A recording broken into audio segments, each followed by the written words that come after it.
Assalamualaikum, bertemu lagi bersama saya Tong Sonic. Suatu channel anak racing, anak night race, drag. Gue semua akan gue bahas dah. Kali ini akan gue membahas, pasti bingung ya, kok gue rapi banget. Si kondangan dah. Jadi kali ini saya akan membahas Tong Sonic siapa sih? Tim mana aja yang udah pernah pokoknya biodata kali ini membahas biodata tentang Tong Sonic. Mungkin kenapa saya berbagi ini, mungkin ada teman-teman yang mungkin terinspirasi ya. Oh, pengalaman dia begini. Mungkin mau menjadi generasi, kan saya Tong Sonic, super Tong Sonic ya. Nah, jadi kali ini saya ditemani narasumber. Jadi narasumber namanya siapa ya kalau boleh tahu? Adit, Buset. Adit aja. Iya, Adit aja lah. Oh, Adit aja. Enggak pakai. Jangan. Oh, enggak. Jadi Bapak Adit ini mau nanyain saya apa nih? Banyak nih, banyak banget nih langsung nih ya. Langsung. Pertanyaan yang banyak banget tanyain sama teman-teman. Oh, banyak juga Teman-teman YouTube Tong Sonic. Buset. Langsung yang pertama nih. Awal mulanya nih, kok bisa senang motor tuh gimana tuh? Senang motor, emang dulunya keluarganya ini anak motor. Jadi saya ada 8 bersaudara. Nah, yang pertama laki gila balap, trek-trekan apa segala macem. Keempat, ketiga semuanya gila balap. Sampai ada kakak saya yang berarti saya ketujuh, dia keenam. Dia meninggal di Pemuda, ngebut. Jadi memang dasarnya keluarga pembalap. Emang dari sana udah jadi udah keluarga pembalap. Keluarga pembalap. Lanjut. Nih, yang kedua. Sebenarnya tuh dalam diri tuh ada bakat apa enggak sih jadi mekanik atau jadi pembalap? Sebenarnya bakat nggak ada. Cuman orangnya tuh pengen tahu. Jadi senang bongkar-bongkar, kadang ngeliatin orang kok bisa bawa motor ya. Coba bisa. Sebenarnya nggak ada bakat. Tapi ngulik-ngulik aja gitu. Iya. Modal nekat ya. Dulu korengan mulu kerjanya. Jatuh mulu deh pokoknya. Oke, berikutnya nih. Pertamanya tuh balap yang didalamin tuh balap apa? Pertama balap liar. Belajar balap liar. Terus abis itu baru ke road race. Drag sempet jadi joki juga. Cuman tahu diri pas kesini badannya makin berat. Jadinya pensiun, pembalap pensiun. Iya, jadi awal kan SMP tuh udah mulai belajar bawa, terus bongkar. Dulu kebetulan abang saya juga buka bengkel, jadi saya belajar ngeliatin, buka. Oh gini. Habis itu nyoba motor. Nah, so dia diajarin sama yang almarhum kakak saya tuh, diajarin yang motor. Tadi itu. Iya, yang meninggal itu. Dulu diajarinnya naik Poswan. Iya. Diajarin dia nih ngelepas kopling gini.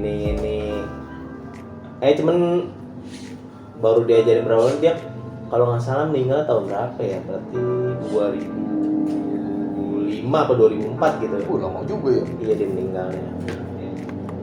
Ya habis itu otodidak aja udah. Sendiri aja tuh. Modal nekat dah. Sampai kayak sekarang gini. Sekarang kan jadi mekanik. Lagi nih. Oke, nih lanjut. Itu jadi mekanik sama jadi pembalap ada nggak sih yang ngajarin? Sebenarnya kalau liaran nggak ada yang ngajarin. Liaran nggak ada yang ngajarin. Kalau rotes ada. Namanya dulu Tommy Patria. Masih dekat gak tuh? Masih kontakkan gak sama orang? Enggak. Tapi di X-Rider DKI ini gabung. Ini grup WhatsApp. Oh, masih ada di grup WhatsApp. Nah, jadi awal mula kan balap liar tuh. Waktu masih sekolah SMP. Kerjanya tuh jadi kalau sekolah tuh tidur. Malam pulang subuh, sekolah nggak mandi. Kalau mandi sakit. Oh iya benar. Cuci muka. Udah tuh sekolah tidur. Terus nyari temen yang sebangku yang pinter. Jadi dia ngasih tahu. Terus kalau guru udah deket, dia suruh injak kaki terbangun. Pokoknya sehari ini tuh bisa dibilang saya tuh nggak pernah nongkrong sama anak sekolahan. Jadi pokoknya sekolah, tidur, ngerjain tugas, pulang langsung ke bengkel. Terus malam keluar malam, pulang subuh, tidur lagi di sekolah tiap hari gitu. Sampai temen-temen bilang, "Lu ngapa sih nggak mau nongkrong?" Udah siklusnya gitu-gitu aja. Iya. Dunia gue bukan dunia ngobrol-ngobrol, gue seneng motor. Nah terus sempet ada juga dulu pas lagi sekolah, ibaratnya namanya sekolah kan pasti banyak anak motor tuh ya. Pas gue baru sekolah, ada yang ngajakin taruhan. Nah motor gue kan banyak, gue suruh pilih. Suruh pilih mau yang mana? Kira mau sama yang mana tuh? Pertama kan sekolah nggak bawa motor kencang, bawa motor ada temen. Terus, ayo taruhan yuk. Dulu kalau nggak salah diplomas siang-siang tuh jam 3 sore. Ayo taruhan lo, mau gua gini-gini, katanya lu joki gini-gini. Ya gue bilang jangan sore, udah sore aja dulu, ntar kita kalau panjang mainnya malam. Akhirnya ada motor dibilang nggak kencang lah. Motornya dulu kalau nggak salah legenda. Gue coba-cobain dulu tuh, wah enak juga nih. Ya udah, dia kalau nggak salah pakai Kawasaki KZ. Akhirnya diplomas setar, udah di depan, dia musuhnya trouble kalau nggak salah. Apanya gitu rusak gue trouble, akhirnya gue menang. Nah dia penasaran kan, Lanjut main malam. ya udah gue keluarin yang paling kencang. Apa tuh yang dulu yang paling kencangnya? Dulu Supra kencang. Ada bocoran spek-speknya nggak tuh? Bukan gue yang bikin. Oh, bukan yang bikin. Dulu gue malah lebih fokus ke joki. Jokinya aja ya? Iya. Oke. Jadi akhirnya menang tuh. Akhirnya kan jadi gue tuh jadi kayak primadona di sekolah. Jadi nggak nongkrong tapi primadona. Buset, itu keren banget ya. Iya, pokoknya terkenal lah di sekolah nih gue. Terkenal tukang tidur. Oke, lanjut. Nah, berarti dari cerita tadi tuh awal mulanya tuh jadi mekanik dulu tuh apa? Jadi mekanik dulu apa jadi pembalap dulu? Sebenarnya jadi pembalap. Cuman gue tuh orangnya iseng, pengen tahu, bongkar. Akhirnya kalau nggak bisa, gue nelpon temen gue tuh. Siapa tuh? Tadi dulu, ini maksudnya belum ke orang itu, bisa nanya dia dulu. Kalau nggak salah namanya udah almarhum juga, namanya Botik kalau nggak salah deh. Jadi bongkar, wah lupa, samperin ke rumahnya, tik. Gue lupa lagi mas. Lu sih bego, motor tiap hari lu bongkar, lu selek bego katanya. Gila nih tolongin gue, ya udah dikasih tahu. Nih gini, jangan lupa lagi lo. Oh iya. Akhirnya udah lancar tuh. Akhirnya udah nggak ke Botik lagi. Nah habis itu udah beranjak, udah berjalan, ada temen ngajak dulu kalau nggak salah ke bengkel namanya Bontot Jaya Motor. Nah bengkelnya juga masih ada sekarang. Nah di sono diajak ke sono. Akhirnya tuh dulu kan eranya 4 tak tuh bisa dihitung, maksudnya bengkel tuh sedikit. Dulu lebih dominan 2 tak. Jadi tuh di zaman dulu itu kalau nggak salah 2004 itu Bontot ibaratnya bengkel 4 tak yang lumayan. Masih disekanin ya. Biasanya dulu cuman itu yang tenar cuman Bontot, Hawadis, Ahon. Terus ibaratnya masih hitung jari lah bengkel zaman dulu yang 4 tak. Nah Bontot itu ibaratnya dominan. Nah itu jadi joki di sono lah. Bawa menang. Nah cuman kan orang tua khawatir. Kok anak gua nih pulang subuh dia nggak pernah tidur. Nungguin dia subuh begini. Pas gua bilang, setan lu, gua nggak bisa tidur. Lu jangan trek-trekan mulu apa sih? Akhirnya pikir-pikir ya benar juga ya. Coba resmi kayak gimana sih? Ibaratnya kan denger kalau resmi itu kita lebih dihargai lagi. Jadi misalnya nih si jago-jagonya joki drag, si joki liaran. Kalau kita di road race jago, dia menghargai kita. Bener. Walaupun nggak jago-jago banget. Iya, benar. Nah akhirnya belajar tuh road race. Nah cuman road race dulu saya ngalamin sama yang sekarang tuh beda. Kalau dulu tuh ala kadar ya. Ibaratnya piringannya standar, rem juga standar, semua standar. Mesinnya ala kadar, bannya dulu sih kalau nggak salah mereknya pakainya Koyo. Iya, Koyo apa Yoko gitu. Nggak kuat beli Betlek, dulu Betlek udah ada. Cuman nggak, FDR, IRC, Pirelli dulu belum ada. Pokoknya dulu Betlek. Cuman nggak kuat, dulu mahal, akhirnya pakai Koyo apa Yoko gitu. Udah buat latihan juga tuh ibaratnya dulu kalau nggak salah di parkiran Goro ada tuh di deket Kelapa Gading, cuma sekarang udah tutup. Dulu parkiran di situ pakai ban muter, mau ke Sentul biaya gede. Akhirnya, nah setiap minggu balap tuh di Kemayoran. Dulu Kemayoran sebulan bisa 2 kali 3 kali. Nah jadi latihannya gini, misalkan nih ya dipanggil tuh sama panitianya, ya bebek 130 sidit, padahal kan gue pemula, gue masuk aja. Hitung latihan tuh kan. Terus bebek pemula gue masuk juga. Hitung-hitung ngapalin kan dulu cuman lebih dominan ke sirkuit karung. Akhirnya udah berjalan, keterusan tuh di road race. Nah cuman kan tetap jiwa senang bongkar-bongkar itu ada. Cuman nggak kepikiran kalau nanti ke depannya buka bengkel. Nah akhirnya pas setelah di Robi Bontot itu saya cuman jadi joki liar. Setelah jadi joki road race sempat bawa motor Bontot juga. Akhirnya Bontot bikin motor road race buat saya. Cuma kan berhubung karena dulu masih sering jatuh, Bontotnya stres. Ah lu mah balap udah di depan aku satu, tuh jatuh. Akhirnya ada temen saya tuh namanya Tuking. Iya Tuking. Namanya Anto. Tuking. Iya. Nah dia tuh ibaratnya bener-bener ngedukung. Ibaratnya dulu motor Grand. Dia ngedukung, pokoknya dia beliin wear pack gua. Wear pack kan dulu mahal tuh. Oh dimodalin tuh ya semuanya. Iya wear pack, sepatu. Oh kalau sepatu mas tangan ada yang bang beliin itu namanya Bule Frit. Dia orang Amerika apa orang apa ya? Orang bener-bener orang bule. Jadi pokoknya ciri khas dia tuh kalau duitnya banyak, dompetnya dikasih rantai.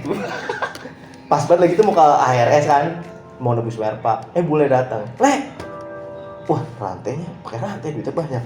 Ke ARS yuk Re, ngapain? Udah ikut ayo. Ikut. Pas sampai sana, Le, beli sarung tangan sepatu dong. Ya, habis dong duit gua. Tapi dapat tuh. Tapi dia emang ikhlas dia maksudnya. Ya udah nih lu gua dukung deh. Akhirnya dibeliin wear pack dari Tuking, sepatu mau sarung tangan dibeliin sama Bule. Nah, terus kalau pakaian tuh beli namanya Rijalalo. Jadi tuh kan gue suka podium dulu, ibaratnya gue nggak pernah ngerapin penampilan. Jadi kan Rijal, lu bagi piala jelek banget, masa pakai sandal jepit. Akhirnya gue dibeliin sepatu Puma, dibeliin celana. Ibaratnya teman-teman gue zaman dulu banyak tuh yang support ya. Iya banyak banget yang support. Akhirnya balap pakai Honda Grand di Kemayoran. Nah gue karena dulu belum begitu ngerti banget road race, jadi misalkan regulasinya tuh speknya 130. Padahal karburatornya boleh gede, cuman kan nggak ada. Jadi orang-orang karburator gede, gue karburator standar. Jadi nggak pernah menang. Cuma nyari pengalaman, udah kali setahun, 2 tahun nggak pernah menang. Akhirnya udah kencengin dong motornya ya nggak, gini. Ya udah akhirnya Jupiter kakak gue tuh ngomong, udah ya Jupiter buat balap nih gini. Ya rusak dong motor gua. Ya elah. Yaudah tuh ambil dah katanya. Akhirnya kasih. Akhirnya bikin. Dulu regulasinya masih ada kalau nggak salah MP5. MP5 itu ibaratnya 110 cc tapi karburator standar. Baru bikin. Nyeting cuma di jalanan doang. Ada balap nih di Banten. Stadion Maulana Yusuf. Ada balap. Nggak nyangka di situ langsung balap langsung juara 1. Podium 1 itu. Langsung 1. Itu pertama kali apa? Pertama kali Jupiter bawa. Oh iya. Langsung ke 1. Mental makin ini kan. Sininya udah makin menang mulu. Akhirnya diambil tim namanya MDRT. Iya pas road race tuh, Madura Racing Team. Itu tim paling rusuh. Rusuhnya gimana tuh? Kalau nonton 2 truk. Misalnya nih timnya MDRT nih udah jalan nih, misalnya di Sentul, ini dia 2 truk, orang isi semua, itu sekeliling Sentul penuh. Waduh. Iya udah kan. Terus kalau menang, kita suruh berhenti, sliding wear pack kita buka di sawer. Wih, asik ya. Iya. MDRT gitu dia usahanya apa ya, logam inti abadi. Nah itu akhirnya berjalan-jalan. Mulai ya tim Honda. Dulu pertama di Bandung, dam apa ya lupa. Pokoknya dam apa gitu. Setahun. Habis itu pindah ke dam lagi, tapi base campnya di Jakarta. Dam itu ibaratnya kayak main dealer gitu. Akhirnya bos Honda saya tuh bikin nama tim namanya Dam Project F1. Artinya tuh Daya Adira Project Fauzi nomor 1. Wih, nama timnya keren banget ya. Keren banget. Akhirnya berjalan, menang kalau nggak salah juara umumnya kedua apa ketiga gitu. Itu ini HRC ya, jadi Honda Racing, acara khusus Honda. Dulu motornya Blade sama Karisma. Terus berikutnya Blade sama Beat juara umum 2 2 apa 3 juga gitu, ada plakatnya kalau nggak salah masih di rumah. Nah terus udah berjalan di Honda udah nggak lanjut karena kalau nggak salah dulu namanya Pak Haryadi, udah agak tua ya, udah di Honda pun juga pensiun, akhirnya udahan, akhirnya tim sendiri. 2009 juara umum LLX, jadi tuh keliling, kita balapnya di Banten, di Cikarang, Kayak tour ya? di Bandung, pokoknya dalam 1 tahun itu 6 seri 7 seri. Nah dulu saya kan ikutnya pemula, berarti pemula tuh kelasnya 110 cc sama 130 cc. Nah cuman saya nggak punya motor 130, jadi 110 satu motor ikutnya 130 karena nguber biar dapet poin. Akhirnya balap ke satu, poinnya ke 1. Nah ini yang kedua mepet, pas final motor rusak, race 1 nggak dapat poin kan, jadinya lu pusing kan, bengong ya, terus gimana ya, yang saingan gue tuh ternyata jatuh, akhirnya jadi gue yang dapet motor. Nah akhirnya dapet motor, berikutnya ada orang Bangka namanya Joko Lorenzo, akhirnya bikin tim 2 tahun. Terus road race apa lagi ya? Oh itu bis tuh ini Motoprix. Dulu sempat mau juara nasional juga, MP5. Waktu zamannya dulu saingannya sama ini Teddy Permana. Dulu saingan sama Teddy Permana. Seri 1 saya poinnya masih ke 1, seri 2 masih ke 1. Nah 3 waktu itu kan saya masih privater. Ibaratnya seri 3-nya sih di Jogja nggak ngikut. Karena terkendala akomodasi, duit segala macam. Ternyata Teddy di Jogja itu ke 1. Terus balap lagi di Kemayoran saya ke 1, Teddy kedua. Nah pas di Sentul penentuan tuh poinnya kalau nggak salah bedanya 5 apa 3 gitu. Race 1 saya ke 1, race kedua Teddy yang ke 1. Akhirnya Teddy yang juara umum, juara nasional Motoprix. Beda poinnya beda 1. Tahu gitu gue tabrak aja tuh Teddy. Kan kalau dua-duanya jatuh masih menang poin gue. Iya benar. Kalau waktu bisa diputar, lu gue tabrak lu Ted lu. Tuh, Om. Teddy. Akhirnya Teddy yang juara nasional. Cuman jeleknya nih IMI DKI, bukan IMI DKI. Di Indonesia ini kan ibaratnya Motoprix tuh kejuaraan nasional, barometernya tuh barometer balap road race Indonesia. Cuman jeleknya kita nih udah keliling, udah ngabisin duit, udah puluhan juta, juara umumnya nggak dapet, selamat nggak dapet, juara duit nggak dapet, nggak dapet. Kita cuman dapet plakat, oh ya ini dia nih juara 2000 sekian, oh juara nasional nih, cuma gitu doang.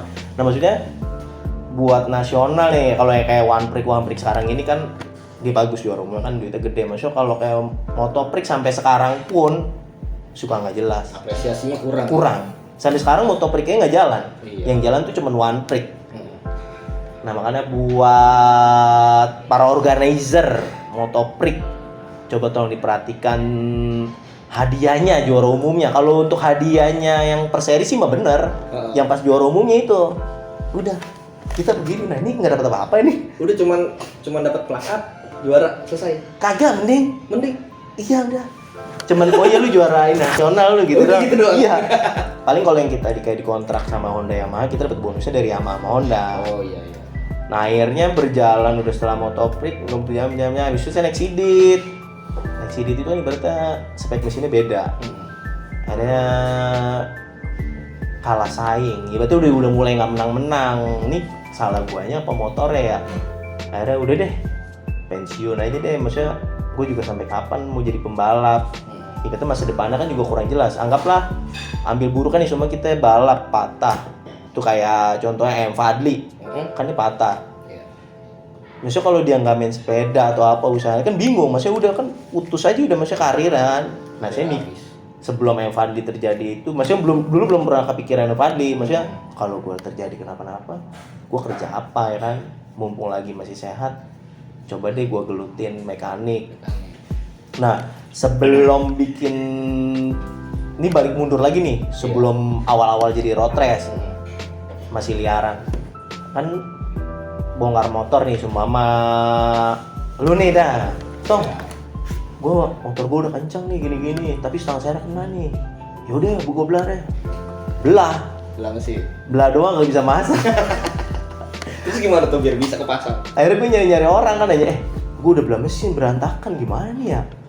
Lalu gimana masih bilang kagak bisa masak lagi? Kagak bisa gua kagak ngajarin. Akhirnya tuh ada yang bilang Andi Ope. Oh, Bang Jadi Ope. batu kalau di Facebooknya Andi Mahrizal Ope apa tuh. Andi Ope, dipanggil Andi Ope. Akhirnya gue cari dia tuh.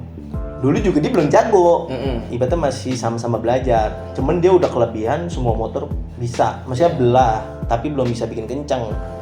Akhirnya ketemu, woi ngapa tau? Gue belah motor Grand. Abis gue belah, gue nggak bisa pasang. Lalu gimana kata dia? Ya udah mesin lu bawa aja ke rumah gue, ntar gue ajarin. Ya udah bawa ke rumahnya kan. Nih, gini. Dia ajarin. Akhirnya Honda Grand gue bisa tuh, udah gue belah pasang. Honda Grand doang. Iya. Akhirnya belah lagi nih Vega, nggak bisa lagi. Ke dia lagi. Dulu kan HP masih jarang banget, Jadi mesti nyamperin. Gue belah Vega, nggak bisa masang lagi. Lu mah payah lu katanya. Yaudah gue ke tempat lu deh katanya. Nah itu juga belum buka bengkel, cuma di rumah biasa aja. Akhirnya diajarin. Terus, lu ngapain? Nggak ngapa-ngapain. Udah Min bareng gua aja. Ngapain? Ya, kita ini riset bikin motor kencang. Ya udah boleh. Akhirnya jadi sering ke rumah gua tuh. Ya udah sistem duitnya ya udah bagi-bagi begana. Lebih fokus dulu keliaran sama Ope. Udah habis itu ada almarhum juga. Namanya Kuda. Namanya Mas Ade, cuma dipanggil Kuda. Tenaganya gede, orang hitam. Mama deh, udah almarhum. Tenaganya kuat banget. Akhirnya berjalan bertiga. Udah berjalan, akhirnya abang gua ngikut satu, namanya Bang Iman. Habis itu nambah lagi, namanya Ucup. Akhirnya jadilah berlima di dalam bengkel itu. Udah berjalan, nah itu yang tadi pas road race itu yang menang-menang juara nasional itu, nah itu bareng 5 orang itu. Oh, ngulik motor bareng 5 orang itu? Enggak, yang jadi Kuda ini ibaratnya tuh kayak buat yang berat-berat tuh kayak ngangkat-ngangkat gitu. Ucup ibaratnya bagian membantu. Nah yang lebih riset tuh ke OP, ke Bang Iman. Nah gue suka bantuin, cuman lebih nggak fokus, lebih fokus ke joki. Ya. Nah pokoknya 5 orang itu sampai berjalan kalau nggak salah sampai 2010. Akhirnya Andi OP Marizal ini kalau nggak salah ditarik sama Honda deh, kalau nggak salah pernah di ART, terus dunia motor, terus mana lagi banyak deh. Pokoknya main Asia juga pernah. Bang Ope ya? Iya.